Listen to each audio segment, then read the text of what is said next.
There was this person who said NES games aren't that hard.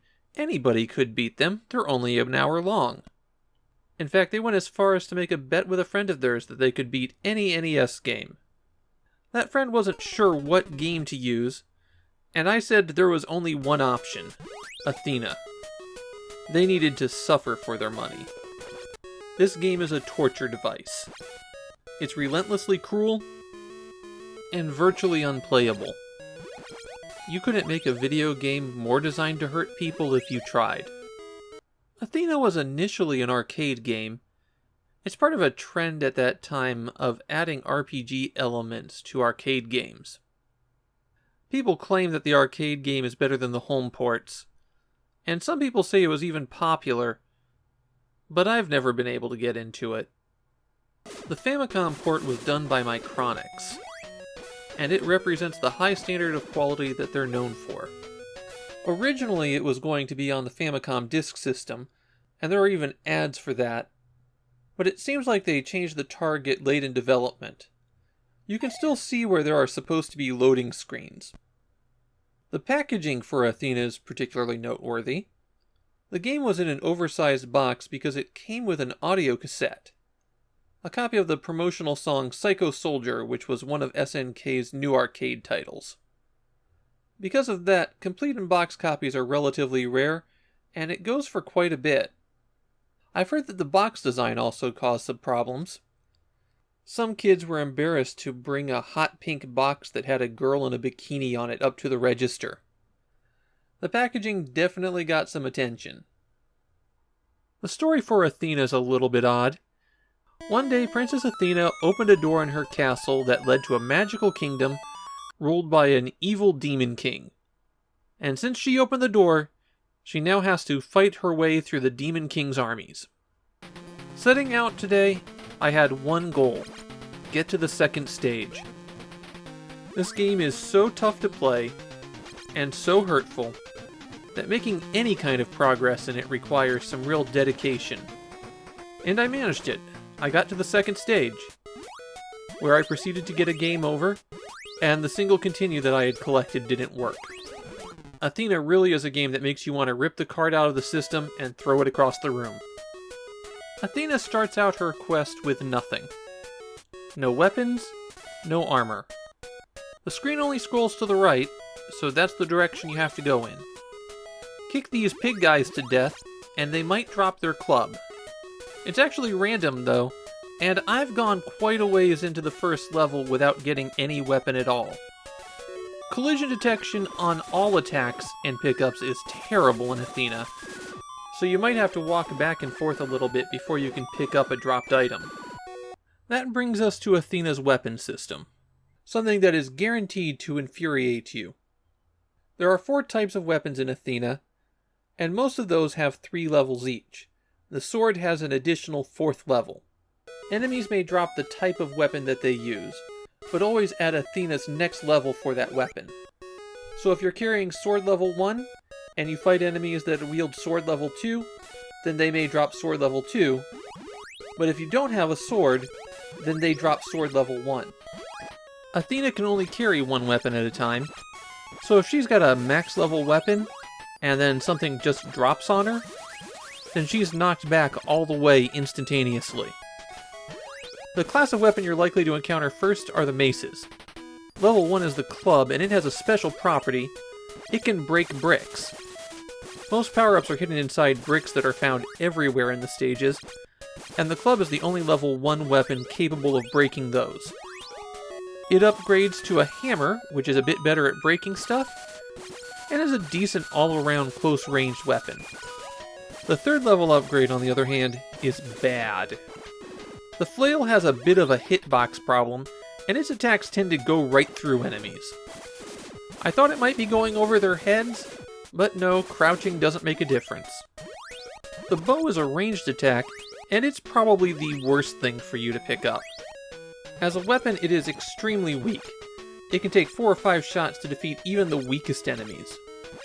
It's also not especially common in the early stages. Magic is the better class of ranged attack. Even the basic level does decent damage. But again, getting it leveled up in the early stages is not simple. Swords are what most people will want to use. The blue sword is the weakest. The gold sword can break some bricks. But the red sword is where you want to be. That adds a ranged attack with a beam sword. It's extremely useful. If you can find an upgrade to take it one level further, it becomes this giant flame sword. You lose the ranged attack, but it can do a ton of damage. One more thing about that fire sword. Every time you swing it, you take a point of damage. And if you get down to 5 points, then you lose the sword. You have to have a ranged attack when you reach the first boss. If you don't, you're dead. Those giant roots in front of him damage you, and there aren't really any windows for you to get in close. So plan your weapon pickups accordingly. The next thing you have to worry about is armor. Again, there are 3 levels for each piece of armor. They're all scaled the same way. Green, then blue, then gold. The helmet protects you from attacks from above, and as an added bonus, you can smash blocks with your head. The body armor protects you from rear attacks, and the shield protects you from frontal attacks. All of the armor pieces are found inside blocks, and if you're wearing one level of armor and locate that inside a block, then it'll be the next level for you. Enemy attacks can break your armor as well, stepping it down by 1. And let's talk about those enemy attacks for a moment. There's no invulnerability frames, and even though there's a little bit of bounce back, it tends to send you into things. The result of this is one moment you're fine, and the next moment you're dead.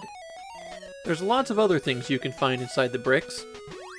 The blue crown increases all of your equipped armor by 1 level. Similarly, the blue ring increases your currently equipped weapon by 1 level. The red ring greatly strengthens your attack power, but it goes away if you change your weapon, including upgrading it. The hourglass resets the time limit on the stage. The blue orb shows you where items are hidden inside bricks. The effect lasts for about a minute. One convenient thing is that the same item is located in the same spot every time. So once you know where the good items are, you can just rush to those. And the orb is really helpful for locating those items. The mirrors increase the durability of your armor. It's useful, but not absolutely required. When you defeat a boss, you get a K panel, which is supposed to be used for continues, but it seems like the only effect it actually has is to prevent you from losing equipment when you die. You can also find items that transform Athena. These wings will let her fly around a stage, and the shell will turn her into a mermaid. There's some negative effect items as well. This red hand takes away your current weapon level, and the red shield does the same thing to your armor. There can also be monsters hidden inside the bricks. Your health is restored by collecting hearts, and hearts can be found by destroying plants. But again, you have a tendency to go from full health to 0 in a matter of moments, so staying at full health isn't as helpful as it could be. The stages are a bit of a maze. There's multiple vertical levels, which means falling in a pit is never fatal. Similarly, you can jump off the top of the screen to go up a floor. There's one path to the boss, and if you wind up in a dead end, it resets the stage, but you still have the same health. One of the weird things about the map dead end, if you find the lamp before you reach it, instead of being teleported back to the start of that stage, you're teleported to the start of the next stage. You don't even have to go through the boss for it. There's no checkpoints in this game. Dying at any point on a level in Athena means you go back to the beginning. So when you die on the first stage, just hit reset. Although that does mean you have to sit through the loading screens again, even though it's now on a cartridge. There is one concession to kindness in the game. On the first stage, if you crouch on this mushroom, you get fully upgraded. Of course, with the fire sword, you're going to burn through your armor pretty quickly. But even a free full set of level 2 armor with a level 3 sword is nice. Athena really is one of the worst Famicom games to play. The action doesn't work because your attacks go through things half the time, though it's kind of hard to tell what's happening. Another good example of the random gameplay failures is the high jump. You can press up to jump out of things, but it only works about 50% of the time. You can hold down up and then press jump, and you'll just do a little baby hop.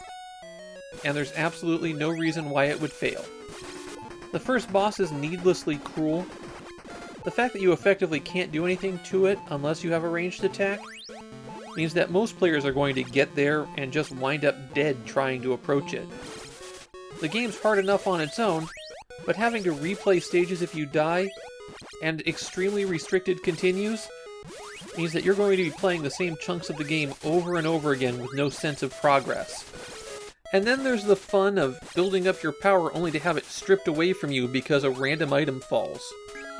Athena's a game for masochists. The only people I could see who would want to play it are people who want to prove that they can beat the worst Famicom games out there. If you're not doing it as a challenge, then just don't even touch this one.